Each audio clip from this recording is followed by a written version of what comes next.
Good morning friends. Modern management practices आधुनिक व्यवस्थापन पद्धती या विषयामध्ये आपण टोटल क्वालिटी मॅनेजमेंट किंवा संपूर्ण गुणवत्ता व्यवस्थापन अभ्यासत आहोत. या संपूर्ण गुणवत्ता व्यवस्थापनाची संकल्पना आपण बघितलेली आहे. तर या ठिकाणी ही जी संकल्पना आहे त्यामध्ये जे घटक आहेत ते आपण या पिरियडमध्ये बघायचे आहेत. संपूर्ण गुणवत्ता व्यवस्थापन अंमलात आणताना कुठले कुठे घटक असले पाहिजेत, काय काय असलं पाहिजे हे आपण इथं बघायचं आहे. त्यातला पहिला जो घटक आहे कंपनीचे ध्येय आणि उद्दिष्ट यांचे संदेशवहन. टॉप मॅनेजमेंट किंवा वरिष्ठ व्यवस्थापन जे काही ठरवतं, जे काही प्रक्रिया निश्चित केलेली असते किंवा जे धोरण ठरवलेलं असतं त्याचं ध्येय आणि कंपनीचं उद्दिष्ट यांचं संदेशवहन योग्यरित्या झालं पाहिजे. म्हणजे ध्येय जे आहे आपण कुठलीही कंपनी स्थापन करताना एक गोल असतो, एक मोटो असतो. एक विशिष्ट ध्येयानं प्रेरित होऊन ती कंपनी इथं स्थापन केली जाते आणि ते ध्येय अंमलात आणण्याचं काम या ठिकाणी वरिष्ठ स्तरापासून कनिष्ठ स्तरापर्यंत इथं केलं जातं. तर फक्त ध्येय ठरवून चालणार नाही. जे काही गोल्स आहेत, ऑब्जेक्टिव्ज आहेत, उद्दिष्ट आहेत, ही उद्दिष्ट निश्चित केलेली उद्दिष्ट फक्त वरिष्ठ व्यवस्थापनापुरती मर्यादित राहून इथं चालणार नाही, तर ती उद्दिष्ट संपूर्ण कर्मचाऱ्यांपर्यंत, शेवटच्या कर्मचाऱ्यापर्यंत पोहोचली पाहिजेत. हे या ठिकाणी संपूर्ण गुणवत्ता व्यवस्थापनामध्ये अभिप्रेत आहे. म्हणजे एखादी गोष्ट ठरवली, आता उदाहरणार्थ इन्फोसिस कंपनी आहे. ही इन्फोसिस कंपनी ज्यावेळी स्थापन झाली होती त्यावेळी त्यांनी एक ध्येय ठेवलं होतं, उद्दिष्ट ठेवलं होतं की पुढच्या 10 वर्षामध्ये ही कंपनी $100 बिलियन कंपनी होईल. $100 बिलियन एवढं त्याचं मार्केट कॅपिटलायझेशन असेल, अशा पद्धतीनं त्यांनी ध्येय निश्चित केलं होतं आणि उद्दिष्ट होतं ते त्यांचं. हे ध्येय फक्त वरिष्ठ व्यवस्थापनाने किंवा ज्यांनी कंपनी स्थापन केली आहे त्यांनी इथं ठरवून चालत नाही, तर ते ध्येय जे आहे ते शेवटच्या घटकापर्यंत तिथं पोचलं पाहिजे, तरच त्याची अंमलबजावणी होऊ शकते. म्हणजेच कंपनीनं जे काही ध्येय ठरवलेलं आहे ते ध्येय, त्याचं संदेशवहन, कम्युनिकेशन हे सगळ्या स्तरावर इथं झालं पाहिजे. त्यानंतरचा दुसरा जो घटक आहे तो म्हणजे सुधार संधीचा शोध इथं घेता आला पाहिजे. जी प्रक्रिया आहे त्याच्यामध्ये सातत्यानं सुधारणा करणं, प्रत्येक घटकामध्ये सुधारणा करणं, प्रत्येक खात्यामध्ये सुधारणा करणं, कुठलंही काम असू दे. कंपनीमध्ये एखादी कंपनी जर घेतली तर हजारो कामं, हजारो प्रक्रिया इथं सुरू असतात. तर प्रत्येक ठिकाणी सुधारणा संधीचा शोध घेतला पाहिजे आणि हा शोध घेत असताना सर्वांना समान संधी इथं दिल्या गेल्या पाहिजेत. म्हणजे पूर्वी कसं असायचं की त्या ठिकाणी जे काही करायचं, कामगारांनी काय करायचं हे वरिष्ठ ठरवायचे. हे अमुक अमुक गोष्टी तुम्ही करा, या पद्धतीनं करा हे सांगितल्यानंतर त्याच पद्धतीनं त्या गोष्टी कराव्या लागायच्या. परंतु आता ही पद्धत बदललेली आहे. कामगार देखील स्वतः सुधारणा करू शकतात, सुधार संधी इथं घेऊ शकतात, सुधारणा सुचवू शकतात, व्यवस्थापनाशी बोलू शकतात. त्यामुळं ह्या सुधार संधींचा शोध इथं घेता आला पाहिजे. त्यानंतर तिसरा जो घटक आहे तो म्हणजे बदलांची अंमलबजावणी केली पाहिजे. संपूर्ण गुणवत्ता व्यवस्थापन अंमलात आणताना जे बदल करतो आहे ते फक्त सुचवून चालणार नाही, तर ते प्रत्यक्ष अंमलात इथं आले पाहिजेत.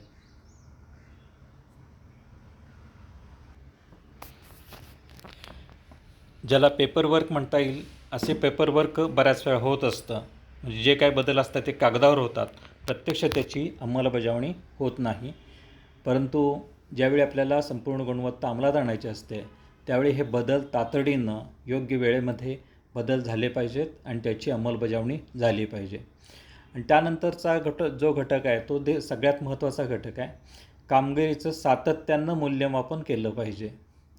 कामगिरीचं म्हटल्यानंतर प्रत्येकाच्या कामगिरीचं, संघटनेमध्ये जेवढ्या व्यक्ती आहेत, जेवढे कर्मचारी आहेत, त्या कर्मचाऱ्यांची कामगिरी कुठल्या पद्धतीचं काम करतो याचं सातत्यानं मूल्यमापन होणं आवश्यक असतं. म्हणजे सुरुवातीला उद्दिष्ट ठरवलं, काय करायचं ते ठरवलं, कामगिरी ठरवली आणि पहिले वर्ष तुम्ही अत्यंत उत्तम रीतीनं काम केलं आणि दुसऱ्या वर्षी तुम्ही गाफील राहिलात, दुसऱ्या वर्षी लक्ष दिलं नाही कामाकडं, तर काय होतं, तर दुसऱ्या कंपन्या तुम्हाला मागं रेटतात, दुसऱ्या कंपन्या पुढं जाऊ शकतात. म्हणजे संपूर्ण गुणवत्ता व्यवस्थापन ही फक्त एकदा होणारी प्रक्रिया नाही आहे. एकदा ठरवलं आणि नंतर तुम्ही दुर्लक्ष केलं असं करून इथं चालणार नाही. तर त्या ठिकाणी सातत्यानं इथं अंमलबजावणी केली पाहिजे, सातत्यानं मूल्यमापन केलं पाहिजे. त्यामध्ये आणखीन एक घटक आहे, तो म्हणजे संपूर्ण कर्मचाऱ्यांचा सहभाग. जे कर्मचारी आहेत त्या सगळ्यांचा सहभाग या व्यवस्थापनामध्ये, संपूर्ण गुणवत्ता व्यवस्थापनामध्ये आवश्यक आहे. काय होतं, वरिष्ठ व्यवस्थापन ज्यावेळी ठरवतं, त्यांनी ठरवलेलं कार्यक्रम आणखी कनिष्ठांनी ठरवलेले कार्यक्रम याच्यामध्ये जर तफावत असेल किंवा त्याच कर्मचाऱ्यांचा सहभाग नसेल तर त्या ठिकाणी त्या गुणवत्ता व्यवस्थापनाचा फायदा होऊ शकणार नाही. जे काही ठरवलेलं आहे त्यामध्ये प्रत्येकानं सहभागी झालं पाहिजे. मग तो शिपाई असला, एखादा या ठिकाणी कनिष्ठ सहाय्यक असला, तो सहाय्यक असू दे किंवा MD असे मॅनेजिंग डायरेक्टर असू दे, त्या व्यवस्थापनामध्ये, संपूर्ण गुणवत्ता व्यवस्थापनामध्ये त्या सगळ्यांचा सहभाग हा असला पाहिजे. त्यानंतरचा एक घटक म्हणजे व्यवस्थापनाची वचनबद्धता. व्यवस्थापन जे आहे ते वचनबद्ध असलं पाहिजे. म्हणजे जे काही करायचं आहे त्याच्याशी ते प्रामाणिक असलं पाहिजे.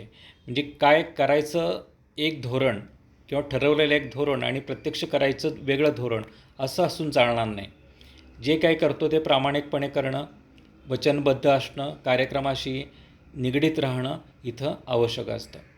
त्यानंतरचा जो मोठा घटक, महत्त्वाचा घटक आहे, हे सगळं आपण कोणासाठी करतो?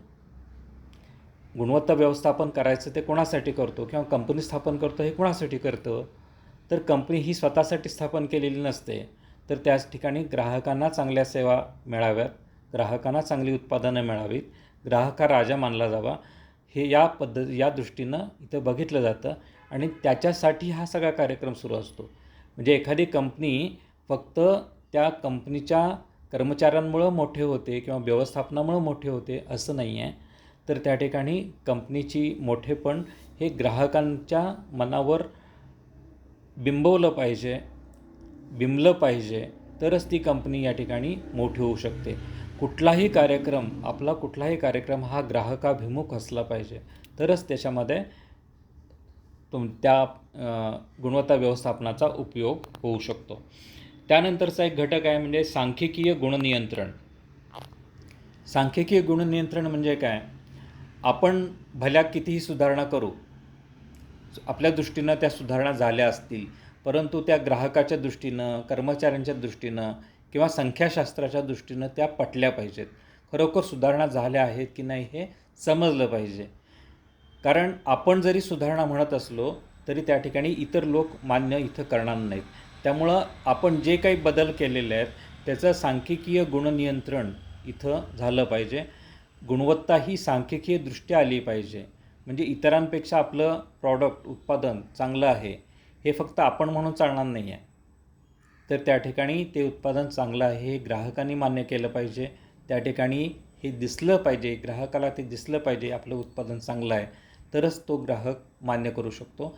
आणि हे आणण्याकरता सांख्यिकीय गुणनियंत्रण इथं असलं पाहिजे. आणखी शेवटचा जो घटक असतो तो म्हणजे प्रश्न सोडवणूक प्रक्रिया. बरेच प्रश्न निर्माण होत असतात आणि ते सोडवण्याचे प्रयत्न इथं केले जातात. ही प्रक्रिया असली पाहिजे. म्हणजे प्रश्न मांडू नयेत, प्रश्न मांडता येणार नाहीत असं इथं म्हणून चालणार नाही.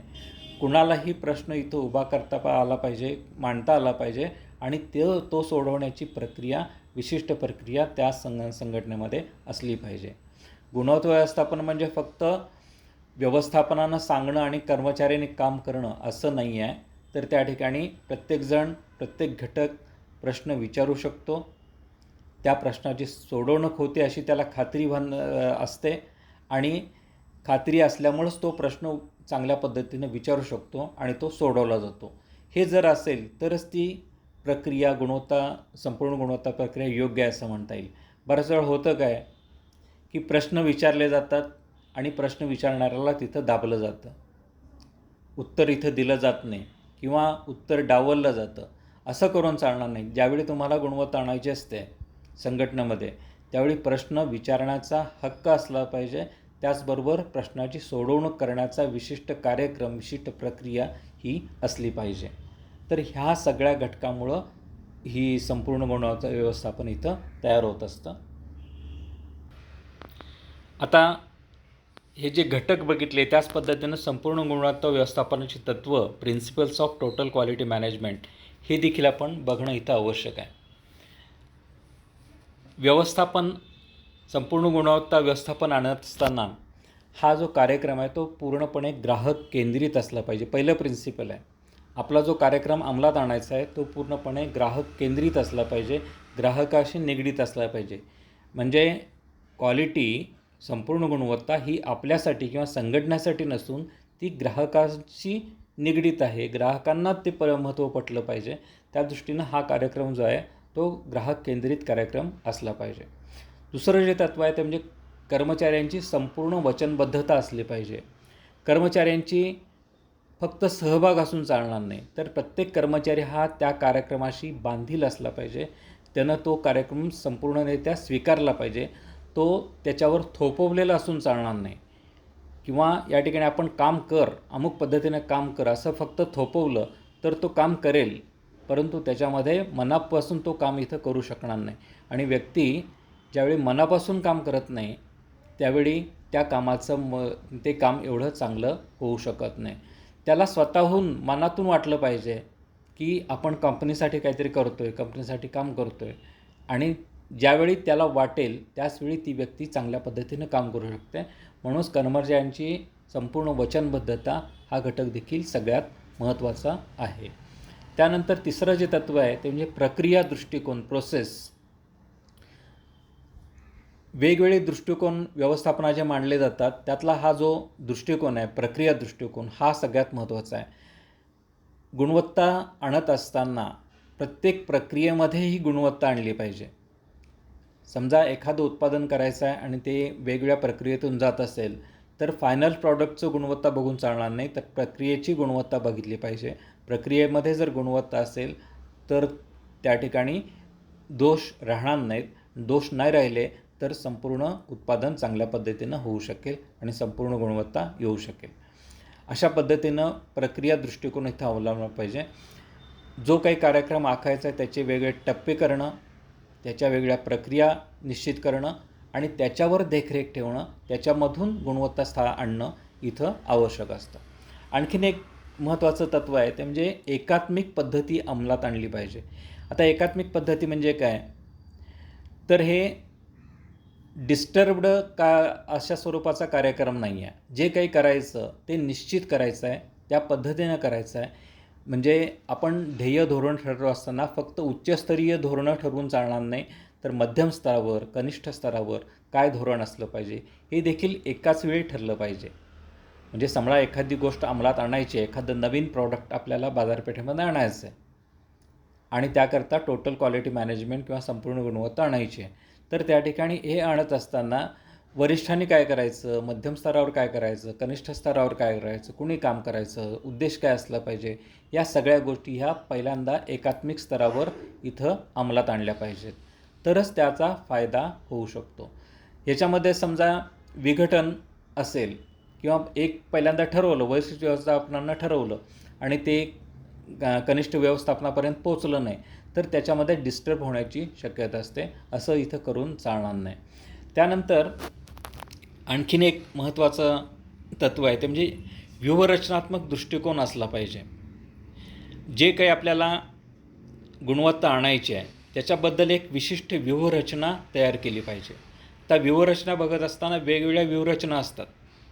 तुमची कंपनी कुठल्या पद्धतीनं पुढं न्यायची आहे, कुठली उत्पादनं आणायची आहेत, कुठल्या कुठल्या सेक्टरमध्ये जायचं आहे तुम्हाला, यासंबंधीची एक व्यूहरचना, स्ट्रॅटेजी इथं निश्चित केलेली असते आणि ती स्ट्रॅटेजी ठरवून तो अंमलात इथं आणली जाते.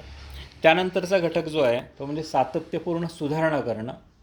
सुधारणा करणं हे तत्त्व असलं पाहिजे आणि ह्या सुधारणा सातत्यपूर्ण झाल्या पाहिजेत. एक उत्पादन आणलं आणि तिथं थांबला असं चालणार नाही आहे. तुमच्या उत्पादनांमध्ये, तुमच्या रचनेमध्ये, तुमच्या कर्मचाऱ्यांमध्ये सातत्यानं सुधारणा घडून आल्या पाहिजेत. याचं एक उदाहरण आपल्याला बघायचं असेल तर आपण ॲपल या कंपनीचं उदाहरण घेऊ शकतो. साधारणपणे 20 वर्षापासून ही कंपनी अस्तित्वात आहे. वेगवेगळी प्रॉडक्ट तयार करते. त्यांचे लॅपटॉप असतात, त्यांचे फोन असतात, त्यांचे साऊंड सिस्टीम असतात. ज्यावेळी त्यांनी कंपनी स्थापन केली त्यावेळी इतरांपेक्षा वेगळ्या पद्धतीनं ही त्यांची उत्पादनं बाजारपेठेमध्ये आली. परंतु ते तिथं थांबले का? तिथं थांबले नाही आहेत.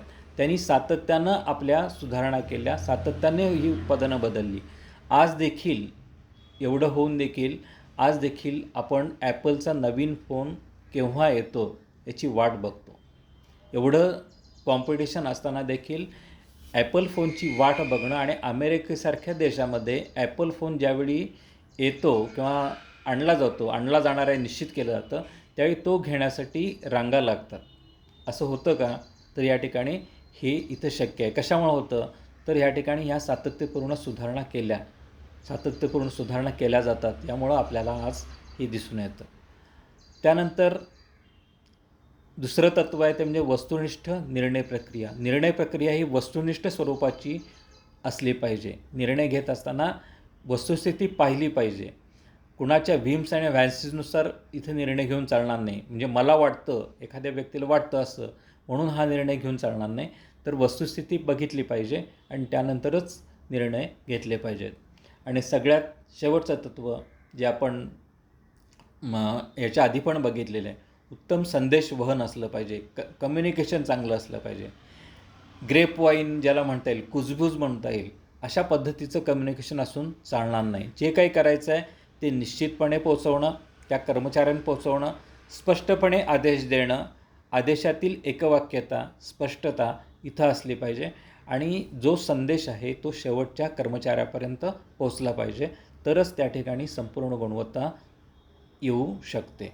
तर या पद्धतीनं ही सगळी तत्त्वं आहेत गुणवत्ता व्यवस्थापनाची. आज आपण इथं गुणवत्ता व्यवस्थापनाचे तत्त्व आणि गुणवत्ता व्यवस्थापनाचे घटक बघितले आहेत. आता याच्या पुढच्या लेक्चरमध्ये लास्ट लेक्चर असेल यासंबंधीचं, त्याच्यामध्ये आपण फायदे तोटे हे आपण बघायचे आहेत. थँक्यू.